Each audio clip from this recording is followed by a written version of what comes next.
Hey, what's up everybody? Time for another game theory video. If you like the videos, like, sub, silly comment, share, support the channel if you can. I appreciate it. Thanks. Super chat, PayPal, Patreon, whatever. If you want to help the channel or support me in some way, I appreciate it. Thanks.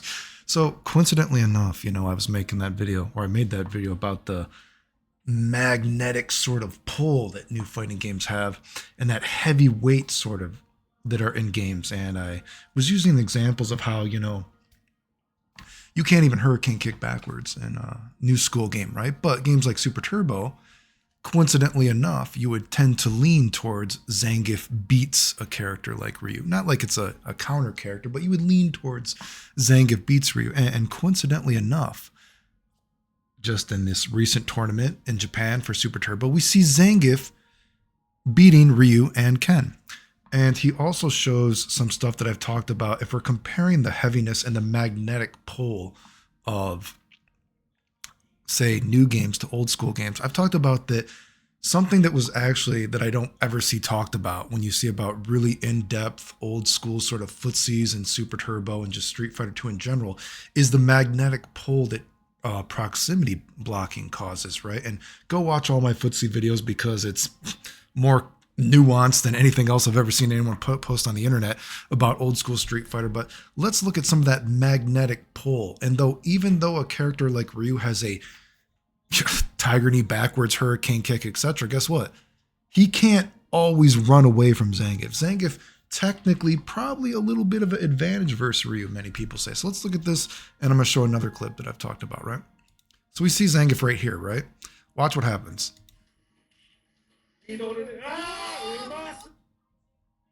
Watch that again. I think it was at 20, 24, 22, 35, right? And we'll do a little bit slow. And this is sort of like the magnetic effect that pulls, you towards a character in a game like Super Turbo, right? And this is why footsies is so actually nuanced in old school games. So let's watch this. Zangief. He's going to do a stand medium kick, and then he does, watch this, stand short. Now, watch the proximity blocking that happens, right? So Ryu goes into proximity blocking, but you got to remember in Super Turbo, and this is something that people don't actually talk about that is fascinating, right? And we're going to go more in depth in this. Okay, so he whiffs the stand short, but guess what? Ryu still is stuck. He still can't move while Zangief is still walking forward and then able to get in range to spinning pile driver him, right? Now watch what happens versus Ken.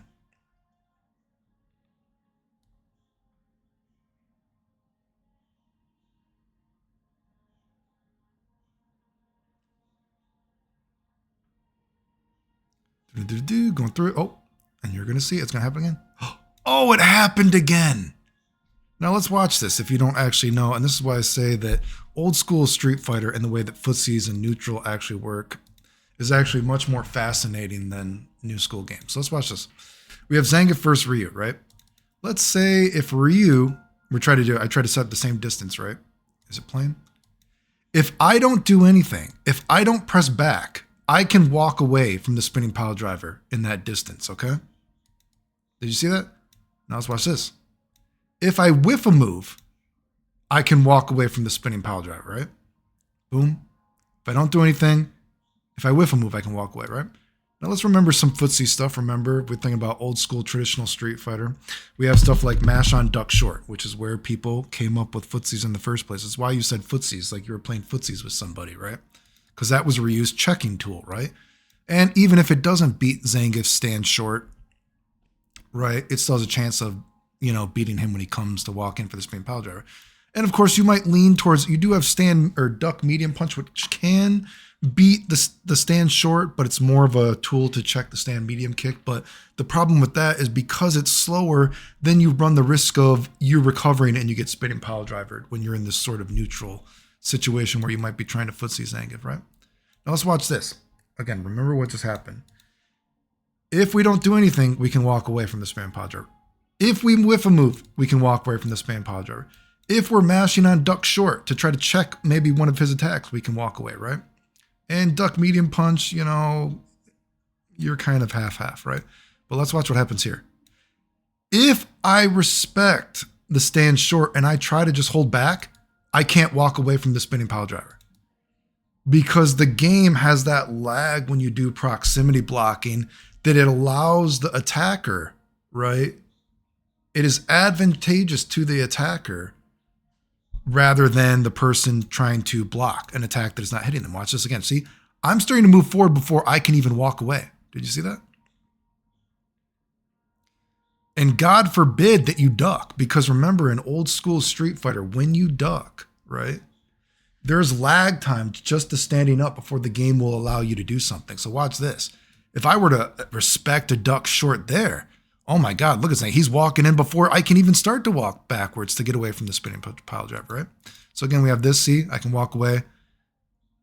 Boom, I can walk away. Or if I do it in the duck short, right, to try to check him, right? That's an interesting thing about footsies and neutral and the way that it works in Street Fighter 2, because here we see an example of a sort of magnetic pull that existed in old school Street Fighter, right? It wasn't something like our attacks were moving us forward. Oh, and it wasn't something like all our attacks must hit you even if you're ducking, right? It was this magnetic pull that if you were being too cautious, if you were not doing something, the game punished you, right? And that's why you see there's these like really sort of nuanced, and again, the game holds up incredibly well, right? And who knows, proximity blocking, the way that it works in old school Street Fighter might be somewhat serendipitous. It might not all be pre-planned, but it certainly has held up incredibly well. 30 years later, Street Fighter 2 was 1991, right? Was Street Fighter 2 1991? I don't think it was 1992, right? I think it was 1991. Correct me if I'm wrong. But so if you see, there's this, thought process, let's say, that you could lean towards in Street Fighter 2, that it is advantageous for you to always be mashing on a move to check the other person, or to not do anything. And if you're not doing anything, that means you're so big brain, let's say, you're so big brain that you know exactly if an attack is going to whiff, you know exactly what the opponent is going to do. You're some kind of Dragon Ball Fighter Z or Dragon Ball Z. Oh, Goku, he didn't move, blah, blah. You're just like moving his head, going through the attacks, whatever, dude, right? Because if you respect a attack that does not hit you, the game punishes you. Do you see how kind of big brain that is almost in Street Fighter 2? Look at this. Well, if I'm just like, I know you can't hit me, and then I see you walking forward, so now I walk back. Or if I'm trying to check you, then it's not going to give me the lag time of proximity blocking, right? But if I respect an attack and I'm not trying to check you, I'm going to be lagged. The game punishes you for being too cautious.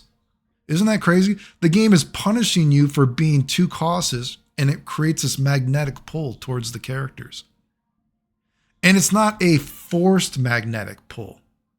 You control the magnetic pull, let's say. Do you know what I mean? Again, Street Fighter 2, or Street Fighter 6, excuse me for a second. Street Fighter 6, you can't control the magnet. The game automatically moves you forward. The game automatically, weighs your character down more than they should be. In Street Fighter 2, you both have control of the magnetic pull in the match. And that's why, footsies and neutral is so nuanced in a game like Street Fighter 2 that you can see in a situation like this. It's actually, again, it's incredible the way the game is held up. 30, I guess if you think it's 1991, I guess you could say, right? But the way that footsies, poking, checking works, and you saw the way that if you're ducking, there's more of a lag time even, to punish you for ducking. Because you got to remember, it wasn't until Super Turbo that there were even overheads, right? So they had to give ducking some kind of disadvantage situation, right? And so ducking has a lag time to when your character starts to stand again and then can start moving again, right? And again, because ducking did have the advantage that not every character had attacks that could hit you while you were ducking. That's why poking was even you could say, something special about your character. Not every character poked you in the same way. Ryu didn't poke you with attacks that could hit you while you were ducking because that wasn't his character archetype. Ryu was the character that could check you. That's where the footsies, that's where people came up with footsies, because that was his checking tool. right? Whereas other characters, they were more of the poking character because you could not duck their poking attack. Anyway, if you like the videos, like, sub, silly, comment, share, support the channel if you can. I appreciate it. Thanks. The end.